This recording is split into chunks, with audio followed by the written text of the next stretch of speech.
Hello friends, तो आज हम स्टार्ट करेंगे अलजेब्रा का पहले चैप्टर का प्रश्न संग्रह 1.5। तो अब तक हम लोगों ने क्या सीखा था? अब तक हम लोगों ने सीखा था रेखीय समीकरण किसे कहते हैं। उसके बाद हम लोगों ने सीखा कि युगपत समीकरण को कैसे सॉल्व किया जाता है। उसमें हमको समीकरण दिया जाता था पहले से, ठीक है। तो उस समीकरण का हम लोग उपयोग करके x और y का हमेशा क्या करते थे? मान ज्ञात करते थे। लेकिन अब 1.5 प्रश्न संग्रह में आपको स्टेटमेंट दिए होंगे और उस स्टेटमेंट का उपयोग करके आपको क्या करना पड़ेगा? यहाँ पे जैसे कि लिखा है मैंने, युगपत समीकरण का उपयोजन करना है। उपयोजन करना मतलब जो भी आपको स्टेटमेंट दिया रहेगा उसके ऊपर आपको योजना करके आपको समीकरण बनाना पड़ेगा, ठीक है। तो आइए हम लोग यहाँ पर प्रश्न संग्रह हमारा जो 1.5 है उसका पहला जो आपको एक एक्टिविटी टाइप दिया हुआ है, हम लोग पहले वो देखते हैं, ठीक है। तो पेज नंबर 21 पे पहले देखते हैं और जब इसका आपको ये बेसिक समझ में आ जाएगा तो ये बहुत ही सिंपल है। इसमें क्या करना है, बस खाली जो आपको स्टेटमेंट दिया है उसका उपयोग करके हमको क्या बनाना पड़ेगा? समीकरण बनाना पड़ेगा। अब तक हमको समीकरण पहले दिए होते थे, जैसे x + 2y बराबर कुछ भी इक्वेशंस हमको दी हुई थी, समीकरण दिए रहते थे। लेकिन अब आपको समीकरण क्या करनी है? बनानी है। तो आइए देखते हैं। तो यहाँ पर आपको जो यहाँ पर हमको एक ये दिया हुआ है, एक एक्टिविटी टाइप दी हुई है, इसमें हमको बोला हुआ है युगपत समीकरण का उपयोजन। तो हमको यहाँ पर क्या करना है? जो भी हमारे युगपत समीकरण रहेंगे उनका हमको उपयोजन करना है। तो देखते हैं हमारा इसमें क्या दिया हुआ है। यहाँ पर आपको दिया हुआ है कि मैं सार्थक और मेरी वर्तमान आयु कितनी है? x वर्ष है। मतलब जो सार्थक है वो क्या बोल रहा है कि उसकी वर्तमान आयु कितनी है? वर्तमान मतलब अभी की आयु उसकी कितनी है? x वर्ष है। और साक्षी, मैं साक्षी, मेरी वर्तमान आयु y वर्ष है। तो साक्षी क्या बोल रही है कि साक्षी की जो वर्तमान आयु वो कितनी है? y वर्ष है। तो पहले सबसे पहले हमको ये ज्ञात करना है, यहाँ पे दिया हुआ है कि सार्थक और साक्षी की वर्तमान आयु का योगफल 25 है। तो कभी भी अगर किसी भी चीज का योगफल करने की बात आएगी तो हमको क्या करना है? जोड़ना है, ठीक है। योगफल में हमेशा जोड़ा जाता है चीजें। तो यहाँ पे बोला है सार्थक और साक्षी की वर्तमान आयु। तो यहाँ पर हमको पहले से ही दिया हुआ है कि मेरी वर्तमान आयु x है। तो ये कौन बोल रहा है? सार्थक बोल रहा है, ठीक है। तो सार्थक की आयु कितनी है हमारे पास? x। तो यहाँ पे लिखोगे x प्लस क्यों लगाया मैंने? क्योंकि यहाँ पे हमको क्या करना है? योगफल करना है, इसीलिए। उसके बाद साक्षी की वर्तमान आयु का योगफल। तो साक्षी की वर्तमान आयु कितनी है? तो मेरी वर्तमान आयु y वर्ष है। ऐसा कौन बोल रही है? साक्षी बोल रही है। तो इसीलिए साक्षी की वर्तमान आयु कितनी होगी? y वर्ष बराबर दोनों की आयुओं का योगफल, सार्थक और साक्षी की आयु का योगफल कितना है? 25। इसलिए बराबर कितना आ जाएगा हमारा? 25 आ जाएगा, ठीक है। अब हम लोग यहाँ पर सेकंड जो हमको स्टेटमेंट दिया हुआ है उसको हम लोग देख के हमारा क्या बनाएंगे? समीकरण बनाएंगे। जैसे ये देखो, एक समीकरण बन गया। अब इसका भी तुमको समीकरण बनाना है सेम टू सेम। यहाँ पर लिखा है कि सार्थक की आयु साक्षी की आयु के दुगने से 8 वर्ष कम है। तो सार्थक की आयु कितनी है? सबसे पहले तुम लोग वो देखो। तो सार्थक की आयु कितनी दी हुई है हमको? x वर्ष। तो यहाँ पे लिखो x।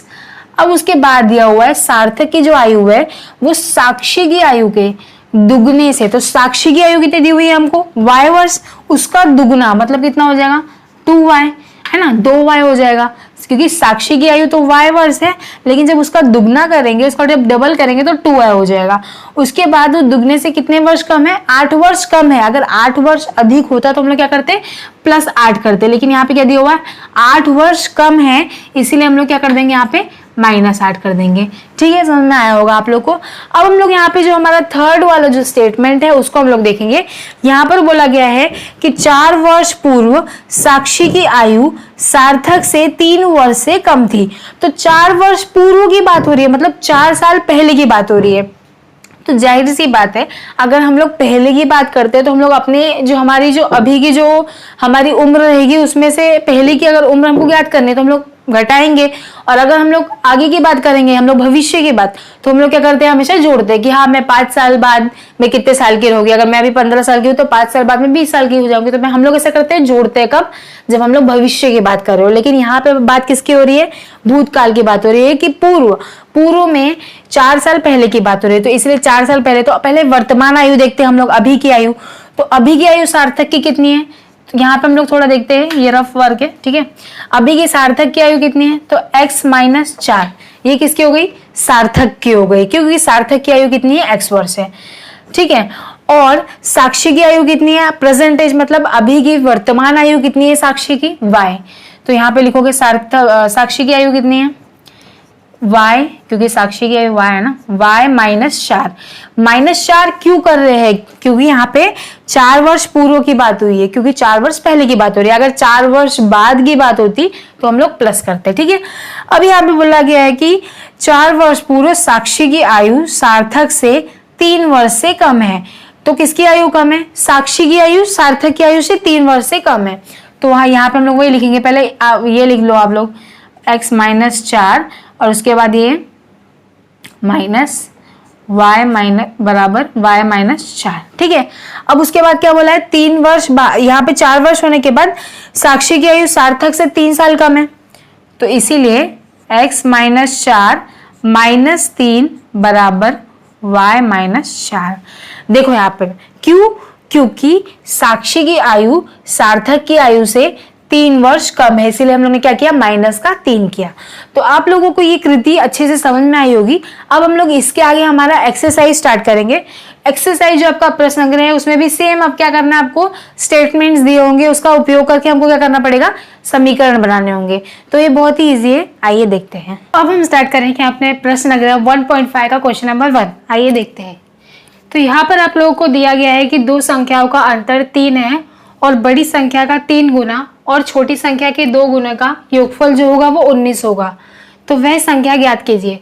सबसे पहले आपको दो संख्याएं ज्ञात करनी है। मैंने पहले आपको बताया कि अब 1.5 से आपको क्या दिया गया रह जाएगा? स्टेटमेंट दिया जाएगा। उस स्टेटमेंट का उपयोग करके आपको क्या बनाना पड़ेगा? समीकरण बनाना पड़ेगा, ठीक है। तो यहाँ पर आप लोग देख सकते हैं कि यहाँ पर हमको पहले से समीकरण दिया रहता था, यहाँ पर हमको समीकरण नहीं दिया हुआ है, हमको समीकरण बनाना पड़ेगा। तो इसका उपयोग करके हम लोग समीकरण कैसे बनाएंगे? तो सबसे पहले आपको बोला गया कि दो संख्याओं का अंतर 3 होना चाहिए।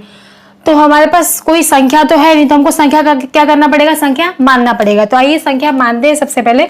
तो हम लोग यहाँ पर मानेंगे कि माना, आपको बोला है कि बड़ी संख्या और छोटी संख्या, यानी इसमें दो संख्याएं जो होगी, एक बड़ी संख्या होगी और एक छोटी। तो पहले लोग मानेंगे माना बड़ी संख्या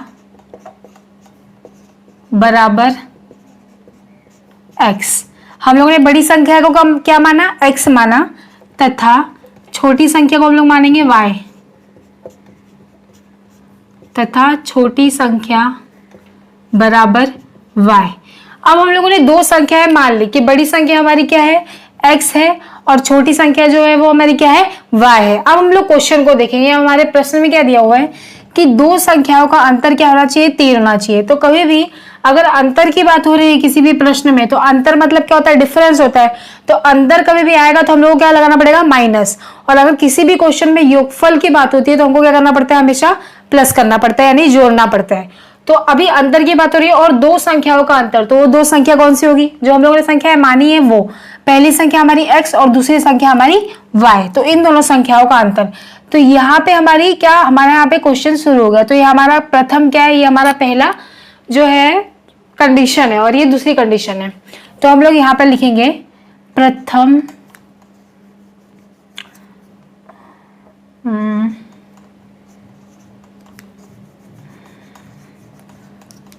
यहाँ पे लिखेंगे हम लोग पहली शर्तानुसार।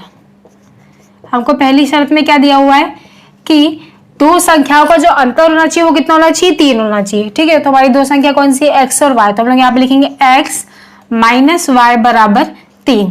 तो ये हमारा बन गया समीकरण नंबर 1।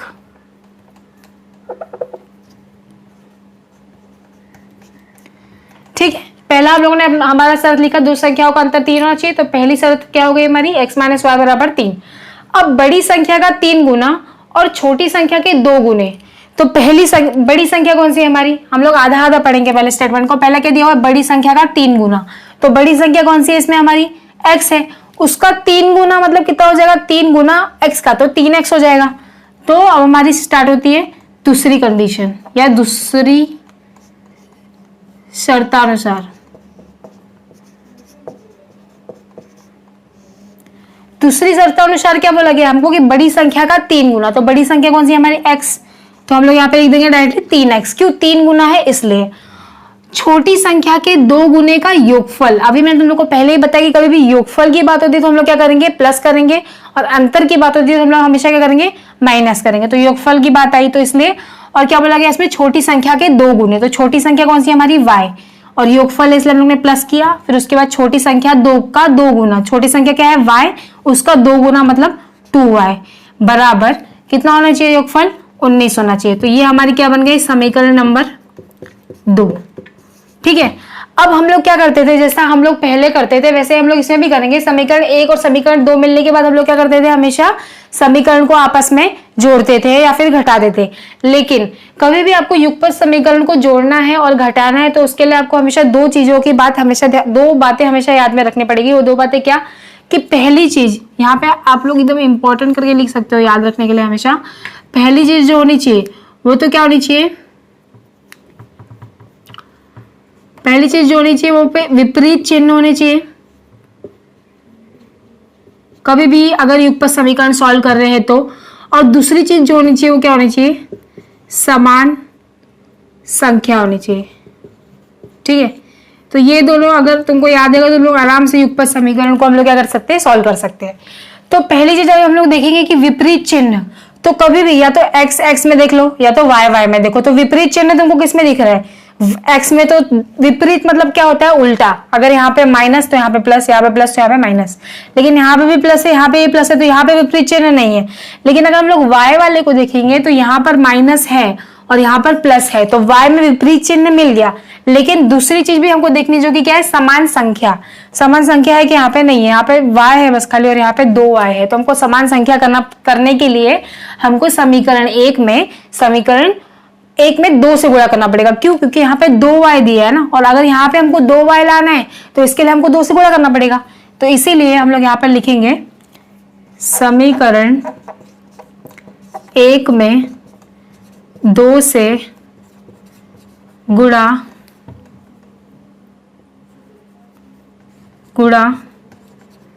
करने पर।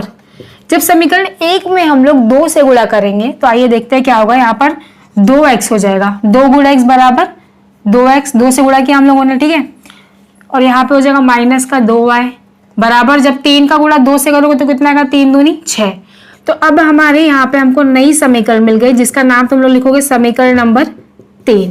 अब इतना समझ में आया। अब देखो तुम लोग ये दोनों चीजें चेक करो कि हमारे पास कभी भी युगपत समीकरण को हम लोग जब भी सॉल्व करते हैं तो उसके लिए दो चीज होनी चाहिए, विपरीत चिन्ह और समान संख्या। तो यहाँ पे पहली समीकरण का तीसरी समीकरण से जब हम लोग कंपैरिजन करेंगे तो यहाँ पर विपरीत चिन्ह भी है हमारे पास और हमारे पास समान संख्या भी है। यहाँ पे भी 2y, यहाँ पे भी 2y और यहाँ पे प्लस, यहाँ पे माइनस। तो अब हम लोग क्या कर सकते हैं, समीकरण 1 और समीकरण 3 को जोड़ सकते हैं। तो यहाँ पर लिखेंगे समीकरण 1 तथा समीकरण 3 को जोड़ने पर। अब समीकरण 1 हमको क्या दिया हुआ है, 3x प्लस 2y बराबर 19, और समीकरण 3 क्या है हमारी, 2x माइनस 2y बराबर 6। इनको हम लोग क्या कर रहे हैं, जोड़ रहे हैं। ठीक है, तो अब यहाँ पे देखो मैंने क्या बोला, कभी भी यहाँ पे तुमको अपोजिट विपरीत चिन्ह दिख रहे प्लस माइनस, तो ये आपस में ही कैंसिल हो जाएगा। वैसे भी 2 से 2 हो जाएगा, 2 में से 2 तो 0 हो जाएगा, ये आपस में कैंसिल हो गया। अब यहाँ पे जोड़े तो 3 और 2 कितने हो जाएंगे, 5x बराबर 19 और 6 कितने होते हैं, 25। ठीक है, तो यहाँ पर x बराबर हमारा कितना आ जाएगा, 25/5। जब इसको कट करोगे तो x बराबर कितना आ जाएगा हमारा, 5। तो इसीलिए x हमारा कितना आ गया, 5 आ गया। अब कभी भी हम लोग क्या करते हैं, अगर हमको x का मान मिल गया तो हम लोग एक मान से, अगर तुमको x का मिलता है तुमको y का मान मिलता है, किसी भी एक के मान से हम लोग क्या कर सकते हैं, y का मान या x का मान ज्ञात कर सकते हैं। कैसे ज्ञात करते हैं हम लोग, किसी भी समीकरण में उसका मान रखकर। तो हम लोग क्या करेंगे, x बराबर 5 समीकरण, किसी भी समीकरण में रख सकते हो तुम लोग, समीकरण 1, 2 या फिर 3 में। तो मैं रखूंगी समीकरण 1 में रखने पर। तो समीकरण 1 क्या है हमारी, x माइनस वाई बराबर 3, यह हमारी समीकरण 1 है। उसमें हम लोग जब x का मान रखेंगे तो x हमको कितना दिया हुआ है, 5, तो 5 माइनस वाई बराबर 3। ठीक है, तो हम लोग क्या कर सकते हैं, 5 को यहीं पे, तो 3 को इस साइड लो, इक्वल्स टू के इस साइड आएगा तो माइनस का हो जाएगा। और ये y माइनस में दिया हुआ है तुमको, जब वो इज इक्वल टू के उस साइड जाएगा तो वो प्लस का y हो जाएगा। और 5 में से 3 गए तो कितने बचेंगे, 2। तो y बराबर कितना आ गया हमारा, 2। इसलिए आप लिखोगे कि इसीलिए y बराबर कितना आ गया हमारा, 2 आ गया। तो अब तुम लोग अगर यहाँ पर देखोगे तो हमारा x का भी मान आ गया और y का भी मान आ गया। ठीक है, तो इसमें तुमको क्वेश्चन में क्या बोला गया था, तो वह संख्या ज्ञात कीजिए। तो वह संख्या कौन सी होगी, 5 और 2। तो यहाँ पर हम लोग हमेशा हम हमारे उत्तर में लिखेंगे वह संख्या 5 तथा 2 होगी। तो इस तरह से आपका पहला क्वेश्चन खत्म हुआ। अब हम लोग करेंगे क्वेश्चन नंबर 2। तो यहाँ आप लोग देख सकते हैं कि यहाँ पर आपको एक कृति दी हुई है, लेकिन जैसा कि हम लोगों ने हमारे प्रश्न शुरू करने के पहले भी एक कृति सॉल्व की थी, लेकिन उस कृति में आपको सार्थक और साक्षी की आयु के बारे में पूछा गया था। लेकिन इस कृति में हमको एक आयत दिख रहा है, वो आयत अपनी भुजाओं, यहाँ पर आयत की जितनी भी भुजा है उनकी लंबाइयां दी हुई है। एक तरह से आप देख सकते हैं कि आपको समीकरण दिया हुआ है। ठीक है, आयत में यहाँ पर भुजाओं का समीकरण दिया हुआ है और पूछा गया है कि x और y का मान कितना होगा वो आपको ज्ञात करना है, और आयत का क्षेत्रफल क्या होता है और आयत की परिमिति क्या होती है वो भी आपको ज्ञात करनी है इसमें। तो हम लोग देखते हैं इसको कैसे सॉल्व करना है। ठीक है, इसके पहले आपको सबसे पहले ये बात मालूम होनी चाहिए कि आयत की जो विपरीत भुजाएं होती है, आयत की विपरीत भुजा मतलब कौन सी, अगर ये भुजा की बात करेंगे तो इसकी विपरीत भुजा मतलब इसके सामने वाली भुजा, और 2y की विपरीत भुजा कौन सी हो जाएगी, x+4। तो आयत की जो भी विपरीत भुजा होती है, उस आयत की विपरीत भुजा हमेशा क्या होती है, सर्वांग होती है या फिर समान होती है। तो हम लोग सबसे पहले यही लिखेंगे कि आयत की विपरीत भुजा की लंबाई हमेशा क्या होती है, समान होती है।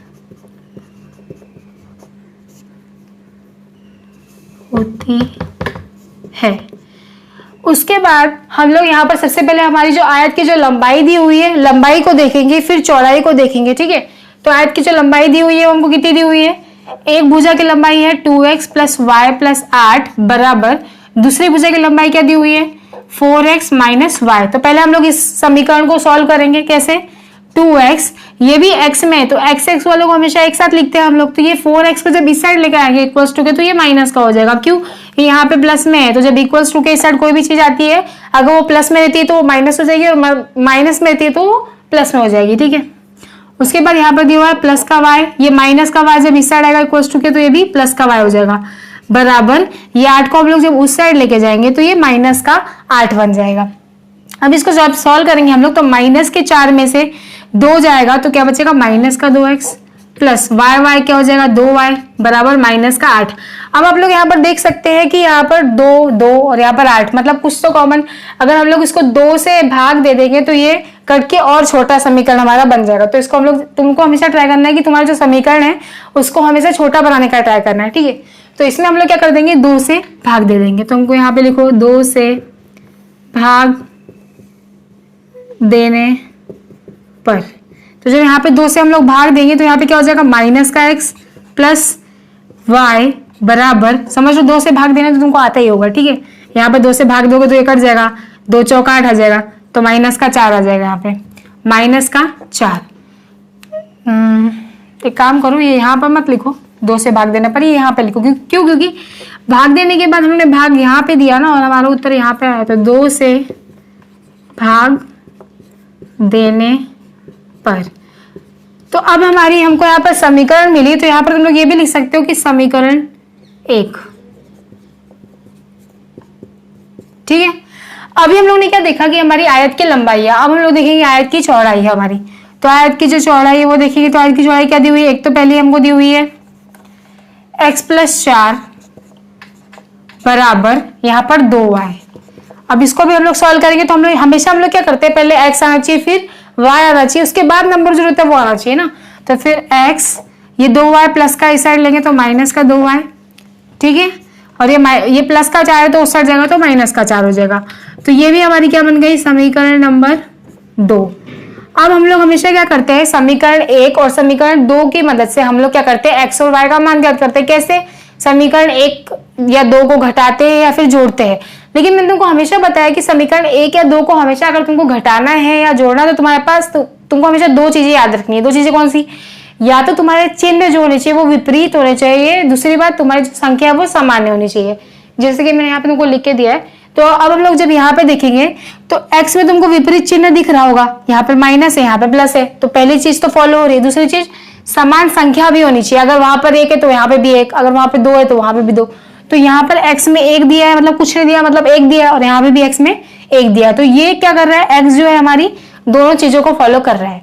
अगर तुम लोग y भी ले सकते हो, तो अगर y हम लोग देखेंगे तो विपरीत चिन्ह तो है, यहाँ पे प्लस यहाँ पे माइनस है, लेकिन समान संख्या नहीं है। तो समान संख्या लाने के लिए हमको हमेशा क्या करना पड़ता है, गुणा करना पड़ता है। लेकिन गुणा करने की जरूरत ही क्या है, लेकिन जब आपको पहले से x दिया हुआ है तो हम लोग क्या करेंगे, डायरेक्ट हम लोग लिखेंगे समीकरण 1 तथा समीकरण 2 तथा समीकरण 2 को जोड़ने पर। तो जब आपको समीकरण 1 और समीकरण 2 को जब जोड़ेंगे हम लोग, तो देखते हैं यहाँ पर समीकरण 1 क्या है हमारा, x प्लस वाई बराबर माइनस का 4, और समीकरण 2 क्या है, x माइनस 2y बराबर माइनस का 4। तो हम लोग इसको जोड़ रहे हैं, ठीक है। ये x तो कैंसिल हो जाएगा, माइनस प्लस कैंसिल। अब यहाँ पर देखो, यहाँ पर माइनस है प्लस है, जब माइनस 2y में से y जाएगा तो क्या बचेगा आपके पास, माइनस का y, क्योंकि माइनस का 2 बड़ा है इसलिए। और यहाँ पर भी 4 और 4 कितने होंगे, 8 होंगे। लेकिन यहाँ पे देखो माइनस और प्लस, कभी भी नीचे का साइन से कंपैरिजन करना है, ठीक है। तुलना तुमको किससे करनी है, नीचे का जो तुम्हारा चिन्ह है उससे। और हम लोग क्या कर रहे हैं, अगर जोड़ रहे हैं तो नीचे के चिन्ह से और प्लस से, और अगर हम लोग घटा रहे हैं तो नीचे के चिन्ह से और माइनस से, ऐसा। तो नीचे का चिन्ह अगर हमारा प्लस है तो माइनस प्लस करोगे तो क्या होगा, माइनस ही आएगा। और 4 और 4 क्या हो जाएंगे, 8। अब यहाँ पर हम लोग देख सकते हो कि यहाँ पे भी माइनस है, यहाँ भी माइनस है, तो माइनस से माइनस क्या हो जाएगा, कैंसिल। और y बराबर हमारा कितना आ जाएगा, 8। अब अगर हमारा y का मान आ गया तो हम लोग x का मान ज्ञात कर सकते हैं। कैसे ज्ञात कर सकते हैं, x का मान अगर हम लोग किसी भी समीकरण में रखेंगे तो हमको y का मान, अगर हम लोग y का मान किसी भी समीकरण में रखेंगे तो हमको x का मान मिल जाएगा। तो अब हम लोग यहाँ पे लिखेंगे y बराबर 8 समीकरण, किस में रखना है, आप लोग इसमें भी रख सकते हो जिसमें आपको मन करे, ठीक है। मतलब आंसर सेम ही आएगा वैसे भी। तो फिर मैं समीकरण 2 में रखती हूँ, समीकरण 2 में रखने पर। तो समीकरण 2 क्या है हमारी, x minus 2y equals to -4। तो x माइनस 2, y की वैल्यू तो हम लोग ने ज्ञात कर लिया, y का मान कितना हमारा 8 बराबर माइनस का 8। अब x माइनस 8 दूनी कितना होता है 16 बराबर माइनस का 4। इसके आगे मैं यहाँ पे कर रही हूँ, थोड़ा स्पेस का प्रॉब्लम है इसलिए आप लोग इसके नीचे ही करो स्टेप वाइज, ठीक है। क्योंकि ऐसे स्टेप वाइज करेंगे हमारा क्वेश्चन थोड़ा बड़ा दिखेगा तो हमको अच्छे मार्क्स मिलेंगे। उसके बाद x बराबर, अब हम लोग क्या कर सकते हैं कि देखो यहाँ पर ये 16 जो है माइनस का है, जब ये x के इक्वल उस साइड जाएगा तो ये प्लस का 16 हो जाएगा, और उसमें से जब 4 जाएंगे तो कितने बचेंगे तुम्हारे पास, 16 में से 4 गए 12। तो x का भी मान आ गया हमारा। अब तुम लोग क्वेश्चन देखो, अपना क्वेश्चन में तुमको आयत क्या बोल रहा है, मैं आयत हूँ, x और y का मान ज्ञात कीजिए। तो हम लोगों ने y का भी मान ज्ञात कर लिया, और हम लोगों ने x का भी मान ज्ञात कर लिया। उसके बाद बोला है कि मेरा क्षेत्रफल ज्ञात कीजिए। तो आप लोगों को क्वेश्चन का भी याद नहीं करना है, आप लोग जब क्वेश्चन पढ़ोगे ना तो आपको अपने आप याद आएगा कि मुझे अब इसके बाद क्या ज्ञात करना है। तो देखो यहाँ पर मेरा क्षेत्रफल, तो मुझे बताओ क्षेत्रफल ज्ञात करने के लिए तुम्हारे पास हमेशा क्या दो चीजें होनी चाहिए, पहली चीज लंबाई और दूसरी चीज चौड़ाई। तो अभी तक हम लोगों ने x और y ही ज्ञात किया, लंबाई चौड़ाई तो ज्ञात की नहीं। तो लंबाई ज्ञात करने के लिए हम लोग यहाँ पर लिखेंगे आयत की लंबाई बराबर, आयत की लंबाई बराबर, मैंने क्या बोला आपको, आयत की जो विपरीत भुजा होती है वो हमेशा क्या होती है, समान होती है। विपरीत भुजा की लंबाई होती है हमेशा समान होती है। तो अगर लंबाई में तुम लोग चाहे इसका ज्ञात कर लो चाहे इसका, समान ही आएगा। और चौड़ाई में भी चाहे तुम लोग 2y का ज्ञात करो चाहे तुम लोग x + 4 का ज्ञात कर लो, समान ही आएगा। तो मैं क्या ज्ञात करूंगी, आयत की लंबाई में 4x - y बराबर, तो 4x का मान कितना है हमारा 12 माइनस y का मान कितना है हमारा 8। तो 12 चौक कितने होता है 48 माइनस 8 तो कितना आ जाएगा हमारा 40। तो जो हमारी लंबाई है आयत की वो कितनी आ गई 40। अब हम लोग क्या ज्ञात करेंगे, आयत की चौड़ाई। तो आयत की चौड़ाई में मैंने आपको बोला कि आप दोनों में से कोई सी भी ले लो, विपरीत भुजा हमेशा समांतर में होती है। तो मैं लूंगी 2y, आप लोग भी 2y लो, थोड़ा इजी रहेगा ना। 2 और y कितना है हमारा, y का मान है हमारा 8। तो 8 दूनी कितना होता है 16। तो आप लोग यहाँ पे देख सकते हैं कि हमको आयत की लंबाई भी मिल गई और आयत की चौड़ाई भी मिल गई। तो क्षेत्रफल ज्ञात करने के लिए दो चीज चाहिए होती है, आयत की लंबाई और आयत की चौड़ाई, दोनों हमको मिल गई। तो हम लोग लिखेंगे आयत का क्षेत्रफल, सूत्र आपको याद होगा, शायद नहीं याद होगा तो कोई बात नहीं, अभी याद कर लो। आयत का क्षेत्रफल बराबर क्या होता है, लंबाई गुणे चौड़ाई। ठीक, लंबाई कितनी आ गई हमारी 40 गुणे चौड़ाई कितनी आ गई 16। अब आपको 40 से 16 का गुणा करना है तो आपको जरूरी नहीं कि आपको 40 का पहाड़ा आना चाहिए, आप लोग ऐसे भी कर सकते हो। जब 0 से 16 का गुणा करेंगे तो 0 ही आएगा, और जब 4 का 16 से करोगे तो 16 चौक कितना होता है 64 होता है। तो हमारा क्या गया आयत का क्षेत्रफल। लेकिन हमेशा एक बात ध्यान में रखो कि कभी भी किसी भी चीज का अगर क्षेत्रफल ज्ञात कर रहे हो तो तुम्हारे उत्तर में हमेशा क्या आना चाहिए, वर्ग सेंटीमीटर, वो हमेशा याद रखना है तुमको। तो इसीलिए हमारे 640 के साथ क्या आएगा, वर्ग सेंटीमीटर। ठीक है, अब हम लोग को क्या याद करना है, आयत की परिमिति। तो कभी भी आयत की परिमिति ज्ञात करने के लिए आयत की परिमिति का भी सूत्र होता है। वो सूत्र क्या होता है, 2 गुणे लंबाई धन 2 गुणे चौड़ाई। तो हम लोग लिखेंगे आयत की परिमिति बराबर, इट्स नॉट परिमिति चोपड़ा, इट्स परिमिति। ठीक है, डोंट बी कंफ्यूज, कंफ्यूज मत हो। 2 मतलब 2 गुणे लंबाई,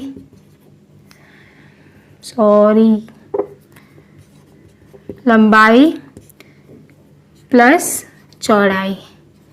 आप लोग 2 बार गुणा करोगे, 2 गुणे लंबाई प्लस 2 गुणे चौड़ाई। इससे अच्छा ब्रैकेट के बाहर एक बार में ही गुणा कर दो। ठीक है, अब लंबाई कितनी हुई है, आई है हमारी 40 प्लस चौड़ाई कितनी आई हुई है 16। तो 2 40 और 16 कितने होते हैं, 6 का 6 आ गया, 4 और कितने हो गए 5। अब जब 56 का गुणा 2 से करोगे तो कितना आएगा, 6 दूनी 12, 5 दूनी 10 और 11। तो हमारी आयत की परिमिति कितनी आ गई 112 सेंटीमीटर। तो अब आप लोग यहाँ पर देख सकते हैं कि क्वेश्चन में हमको जो जो पूछा हम लोगों ने सब कुछ ज्ञात कर लिया। पहले पूछा एक्स और वाई का मान, तो एक्स का मान हमारा आ गया 12, वाई का मान आ गया हमारा 8। उसके बाद आयत का क्षेत्रफल 640 वर्ग सेंटीमीटर, और उसके बाद आयत की परिमिति 112 सेंटीमीटर। तो यहाँ पर आप लोग क्वेश्चन में लिख भी सकते हो। कैसे, आपको पहला चीज क्या पूछा गया था, एक्स तथा वाई का मान है, क्या है आपका एक्स और वाई का मान। पहले एक्स का मान लिखना है 12 तथा वाई का मान कितना है 8। ये आपका हो गया पहले का उत्तर। और दूसरे में आपको क्या पूछा गया है, मेरा क्षेत्रफल और मेरी परिमिति। तो यहाँ पर लिखोगे आयत का क्षेत्रफल बराबर, आप लोग पूरा लिखना क्षेत्रफल, ठीक है, शॉर्ट फॉर्म यूज मत करो, 640 वर्ग सेंटीमीटर। उसके बाद थर्ड आपसे क्या पूछा गया, आयत की परिमिति। तो यहाँ पे लिखो आयत की परिमिति बराबर 112 सेंटीमीटर।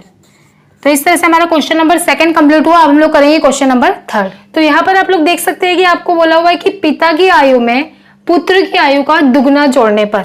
तो ठीक है, आप लोग हर एक क्वेश्चन देखो और उसको क्वेश्चन को ऑब्जर्व करो कि अब हमको समीकरण नहीं दिया जा रहा है, अब हमको क्या दिया जा रहा है, ऐसे क्वेश्चन ऐसे वाक्य दिए जा रहे हैं, उस वाक्य का उपयोग करके हमको समीकरण बनाना है। ठीक है, तो अब इसी तरीके से आपको इसमें भी करना है कि आपको पिता की आयु में पुत्र की आयु का दुगना जोड़ना है, और फिर आपको एक योगफल मिलेगा। योगफल मतलब हमेशा क्या होता है, मैंने आपको हमेशा बताया, योगफल दिया मतलब जोड़ना रहता है और अंतर में हमेशा माइनस करना रहता है। तो ये चीजें आप लोग हमेशा अपने बुक में लिख लो हेडलाइन में, ताकि आपको हमेशा याद रहे जब भी आप लोग क्वेश्चन सॉल्व करने बैठो तो कि प्लस कहाँ से आया माइनस कहाँ से आया, ऐसा आप लोग को कंफ्यूजन हो सकता है। इसलिए हमेशा लिख के रखो कि कभी भी अगर क्वेश्चन में योगफल रहेगा तो हमको प्लस करना है, अंतर है तो हमको माइनस करना है। उसके बाद अब आगे हम लोग देखते हैं, और पुत्र की आयु में पिता की आयु का दुगना जोड़ना है। मतलब पहले क्या करना है, पिता की आयु में पुत्र की आयु का दुगना जोड़ना है, और फिर पुत्र की आयु में पिता की आयु का दुगना जोड़ना है। लेकिन जोड़ने के लिए हमको मालूम तो पता होना चाहिए ना कि पिता की आयु कितनी है और पुत्र की आयु कितनी है, हमको वो तो पता नहीं है। तो जब हमको कुछ पता नहीं है तो हम लोग क्या करेंगे, सबसे पहले मानेंगे। तो क्या मानेंगे हम लोग कि माना पिता की आयु क्या है x है और पुत्र की आयु क्या है y वर्ष है, तो ऐसा हम लोग मानेंगे। तो हम लोग स्टार्ट करते हैं हमारा क्वेश्चन। हम यहां हम लोग लिखेंगे माना पिता की आयु बराबर x वर्ष है, ठीक है। पिता की आयु कितनी है? x वर्ष। और पुत्र की आयु, जो पुत्र है उसकी आयु कितनी है?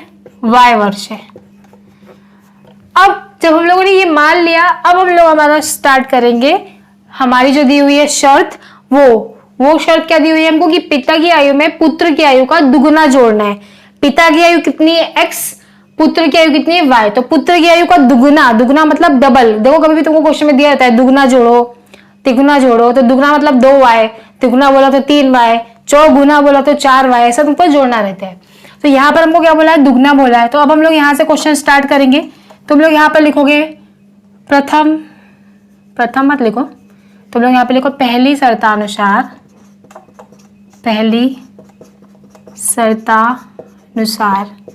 पहली शर्त में क्या दिया हुआ है तुमको कि पिता की आयु में पुत्र की आयु का दुगना जोड़ना है। तो पिता की आयु सबसे पहले देखो x वर्ष, तुम लोग आधा आधा तोड़ के पढ़ो। पिता की आयु में तो पिता की आयु कितनी है? x, तो वो लिख दो। पुत्र की आयु का दुगना जोड़ने पर योगफल, तो योगफल की बात हो तो हमेशा प्लस आएगा, एक चीज ध्यान में रखो। तो योगफल है तो प्लस लिख दो। अब पुत्र की आयु का दुगुना, तो पुत्र की आयु कितनी है? y, उसका क्या है? दुगुना है, 2 गुना है मतलब 2y हो जाएगा, बराबर योगफल कितना आना चाहिए? 70 प्राप्त होना चाहिए। तो ये हमारा क्या बन गया? समीकरण 1। बहुत ही इजी क्वेश्चन है, अगर तुम लोग अच्छे से पढ़ोगे ना, तुमको अगर वाक्य समझ में आएंगे तो फिर बहुत तुमको इजी जाएगा। उसके बाद तुमको बोला गया है दूसरी शर्त में कि पुत्र की आयु में पिता की आयु का दुगुना जोड़ना है। पहले क्या किया हम लोगों ने? पिता की आयु में पुत्र का डबल जोड़े, दुगुना जोड़े। अब क्या करना है कि पुत्र की आयु में पिता का डबल जोड़ना। तो यहाँ पर लिखोगे दूसरी शर्तानुसार, दूसरी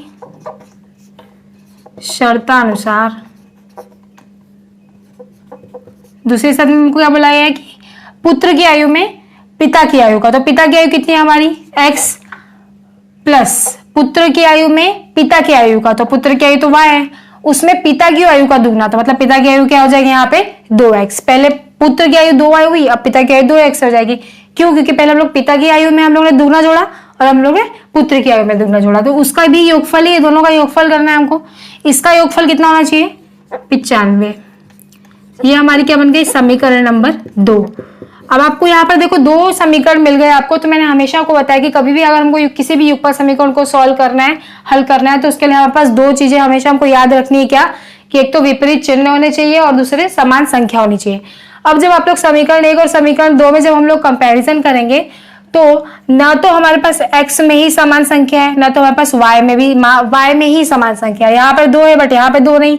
और अगर हम लोग इसको छोड़ के y को देखेंगे तो y में भी यहाँ पे 2 है लेकिन यहाँ पे 2 नहीं है।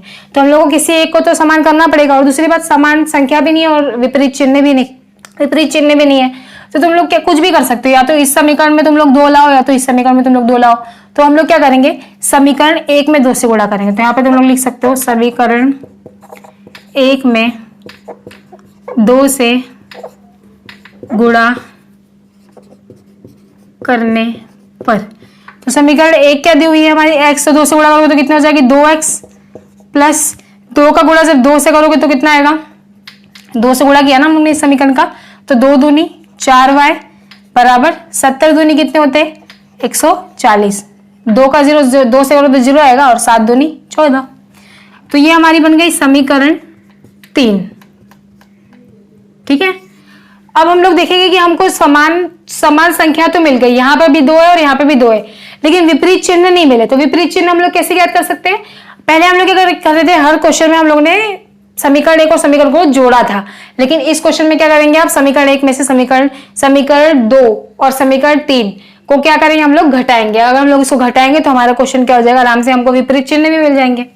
तो हम लोग यहाँ पे लिखेंगे समीकरण, तुम लोग देख लो किसमें से किसको घटाएंगे। तो ये वाला ज्यादा है तो इसलिए हम लोग इसमें से इसको घटाएंगे। तो समीकरण 3 में से समीकरण किसको घटा रहे? 2 को घटाने पर, तो समीकरण 3 क्या है हमारी? 2x प्लस 4y बराबर 140। और समीकरण 2 क्या है हमारी? 2x प्लस y बराबर 95। ठीक है। तो हम लोग क्या कर रहे हैं, इस समीकरण को घटा रहे हैं। कैसे, यहाँ पर देखो, यहाँ पे घटाओ, यहाँ पे भी घटाओ और यहाँ पे भी घटाओ, तो ये 2x हो गए। मैंने क्या बोला था, समान संख्या और विपरीत चिन्ह अगर तुमको दिखेंगे तो अपने आप में ही कट जाएगा, क्योंकि वैसे भी ये कैंसिल हो गया। अब यहाँ पर कुछ नहीं, लेकिन यहाँ पर एक है, तुमको ऐसा मैसेज समझना है, जहां पर कुछ नहीं होता वहां पे एक होता है। तो यहाँ पे 4 में से 1 गया तो तुम्हारे पास कितना बच जाएगा, 3। तो यहाँ पे आ जाएगा 3y। अब उसके बाद यहाँ 140 में से हम लोग 95 को घटाएंगे, तो यहाँ पर 1 हासिल दिया, तो 10 में से 5 गए, 5 आ गए, ठीक है। अब यहाँ पे बचा 13, तो 13 में से 9 गए, कितने बचेंगे, सॉरी 1 सेकेंड, हाँ 10 में से 5 गया तो यहाँ पर 5 बचेगा। उसके बाद 13 में से 9 गए तो यहाँ पर बचेंगे, एक तो ये 10 और 11 12 13, 4 बचेगा यहाँ पे। तो यहाँ पर हमारा कितना आ गया, 45। अब हम लोग क्या कर सकते हैं कि हम लोग y ज्ञात कर सकते हैं। कैसे कट करोगे इसको,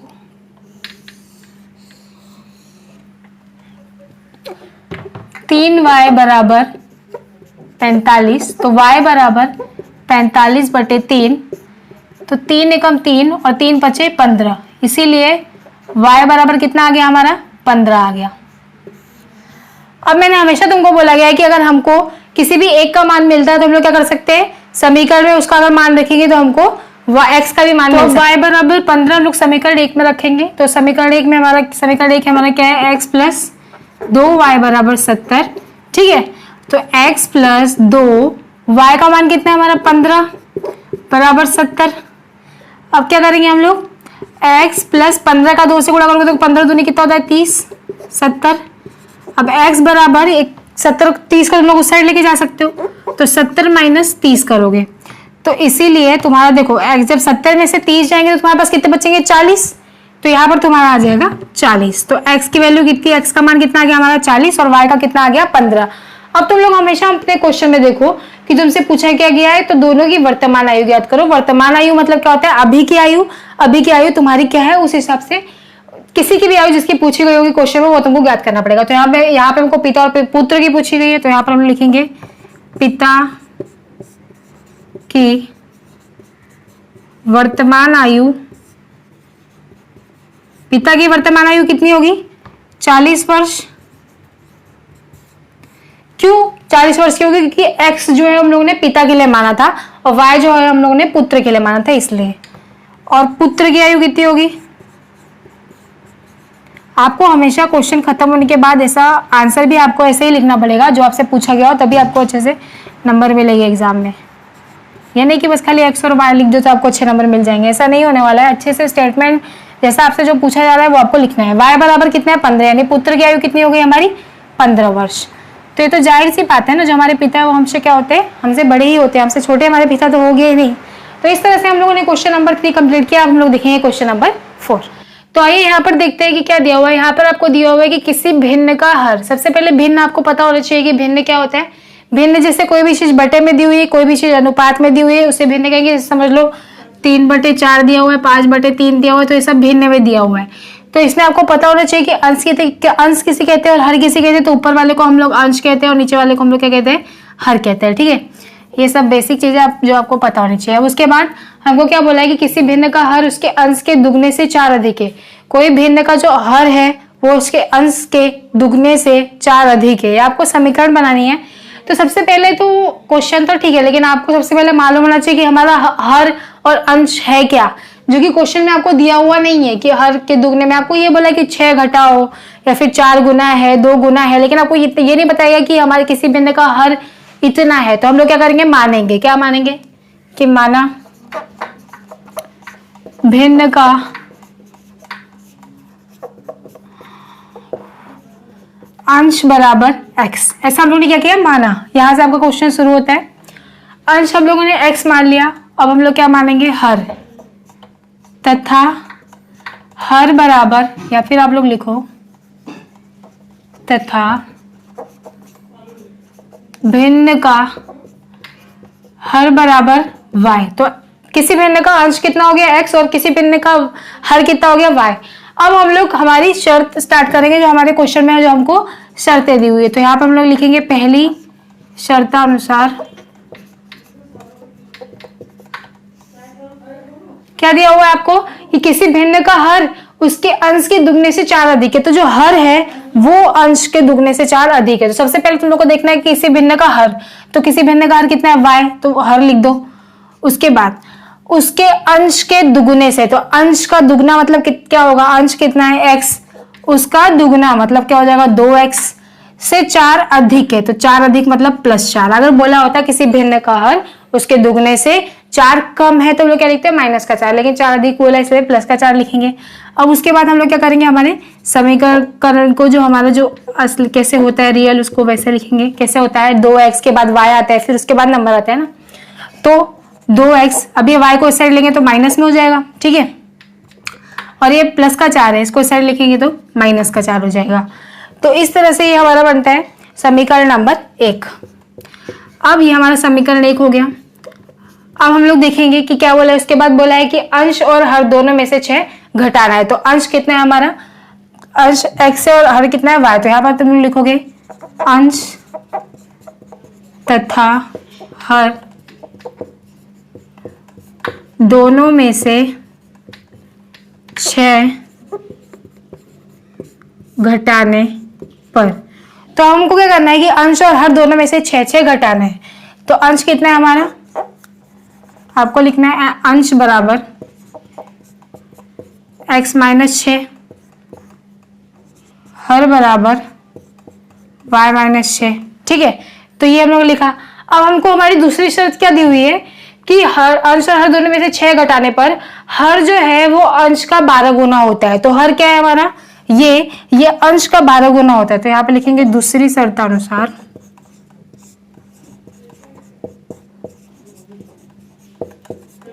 दूसरी शर्त में क्या दिया है हमको कि जो हमारा हर है वो अंश का 12 गुना होगा।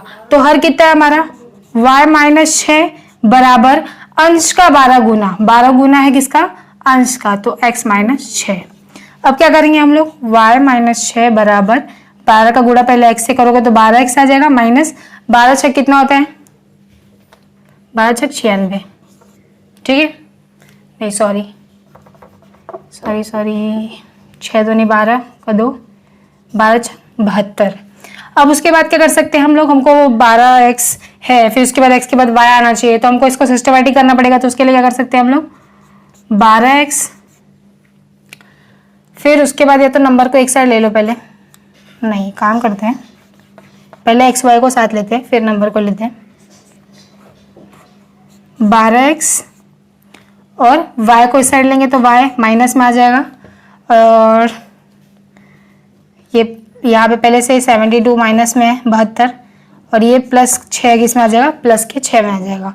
अब इसको क्या करेंगे हम लोग, यहाँ पर देखो 12x तो ऐसे आएगा माइनस का y, उसके बाद यहाँ पर आप लोग देख सकते हो कि ये माइनस है और ये प्लस है, तो माइनस प्लस तो माइनस ही होगा, ठीक है। तो 72 में से 6 जाएंगे तो कितने बचेंगे, 12 में से 6 गए तो यहाँ पर बचेंगे 6, और उसके बाद यहाँ पे बचा कितना 6, तो कितना आ जाएगा हम लोग का 66। अब हम लोग क्या कर सकते हैं, 12x माइनस y बराबर, यहाँ पे देखो ये माइनस में है, इसको इक्वल्स टू के उस साइड लेके जाएंगे तो ये क्या हो जाएगा प्लस का 66 हो जाएगा। तो ये हमारी क्या बन गई, समीकरण नंबर 2, समीकरण नंबर 2। अब हम लोग क्या करते हैं कि सब जब भी हमको समीकरण 1 और समीकरण 2 मिलती है तो हम लोग क्या करते हैं, उसको जोड़ते घटाते हैं, लेकिन हमको दो चीजें चाहिए होती है कि विपरीत चिन्ह होना चाहिए तो फिर समान संख्या होनी चाहिए। तो यहाँ पर हम लोग देखेंगे कि हमको क्या, समीकरण 1 में जब देखेंगे और समीकरण 2 में देखेंगे तो हम लोग को समान संख्या यहाँ पर मिल रही है, लेकिन विपरीत चिन्ह नहीं मिल रहा। तो विपरीत चिन्ह मिल सकता है कैसे, हम लोग क्या करेंगे, समीकरण में हम लोग अपने प्लस का चिन्ह लगाएंगे तो हमको मिल सकता है। तो हम लोग यहाँ पे लिखेंगे समीकरण, क्या किसमें से करेंगे हम लोग, समीकरण 1 और समीकरण 2, समीकरण 2 में से समीकरण 1 घटाने पर, समीकरण 2 में से समीकरण 1 घटाने पर, तो समीकरण 2 क्या है हमारा, 12x माइनस y बराबर 66, और समीकरण 1 कितना दिया हुआ है, तो समीकरण 1 है हमारा 2x माइनस y बराबर माइनस का 4। तो हम लोग क्या कर रहे हैं, समीकरण 2 में से समीकरण 1 को घटा रहे हैं। तो देखो यहाँ पर घटा रहे तो इसलिए यहाँ पे भी माइनस आएगा, माइनस और माइनस। अब यहाँ पे मैं तुमको हमेशा बोला है कि हमको नीचे के दोनों चिन्ह हम लोग देखते हैं, तो यहाँ पर माइनस माइनस तो प्लस हो जाएगा और यहाँ पे भी माइनस माइनस क्या हो जाएगा, प्लस। तो जब ये वाई वाई तो कैंसिल हो जाएगा आपस में। अब 12 में से 2 जाएंगे तो कितने बचेंगे, तुम्हारे पास 10x बचेगा। और यहाँ पर क्या हो रहा है, प्लस हो रहा है, क्योंकि ये माइनस माइनस भी प्लस हो जाएगा। तो अब यहाँ पर 66 और 4 कितने हो जाएंगे, 70 हो जाएंगे। 66 और 4 कितने होते हैं, 70। अब उसके बाद x बराबर 70/10 करोगे तो 10 सत्ते 70, इसीलिए x बराबर कितना आ जाएगा हमारा, 7। तो मैंने तुमको हमेशा बोला है कि अगर हमको x या y में से किसी एक की वैल्यू मिलती है तो हम लोग दूसरे का भी मान ज्ञात कर सकते हैं, कैसे, समीकरण में उसका मान रखकर। तो अब हम लोग x बराबर 7 समीकरण, तुम लोग किसी भी समीकरण में मान रख सकते हो। मैं समीकरण 2 में मान रखूंगी, ठीक है। समीकरण 2 में रखने पर तो समीकरण 2 हमको कितना, हमारा समीकरण 2 क्या है, 12x माइनस वाई बराबर 66। अब यहाँ पर 12, तुमको x की वैल्यू दी हुई है इसलिए x का मान रख दोगे, y बराबर 66। अब 12 सदी कितना होता है, 84, माइनस, एक काम करो, ये 66 यहाँ पर है तो इसको इस साइड लेंगे तो ये प्लस का हो जाएगा, सॉरी माइनस में हो जाएगा, और ये माइनस का y उस साइड लेंगे तो प्लस का y हो जाएगा। अब जब इसको माइनस करोगे तो तुम्हारे पास कितना बचेगा, 14 में से 6 जाएंगे तो कितने बचेंगे, यहाँ पर 8 बचेंगे, और यहाँ पे बचा 7, तो 7 में से 6 गया तो तुम्हारे पास 1 बच जाएगा। तो y बराबर कितना आ जाएगा, 18 आ जाएगा। इसलिए तुम लोग लिख सकते हो कि y बराबर 18। अब यहाँ पर देख सकते हो तुमको क्वेश्चन में क्या बोला गया था, तो वह भिन्न ज्ञात करो। तो वह भिन्न क्या हो जाएगा हमारा, 7 और 8। तो लेकिन भिन्न है तो किसे लिखना पड़ेगा, हमको बटे में लिखना पड़ेगा, इसीलिए भिन्न बराबर 7/18। तो ऊपर वाला जो रहेगा वो हमारा अंश हो जाएगा और नीचे वाला जो रहेगा वो हमारा हर हो जाएगा। तो इस तरह से हम लोगों ने इस एक्सरसाइज का क्वेश्चन नंबर 4 कंप्लीट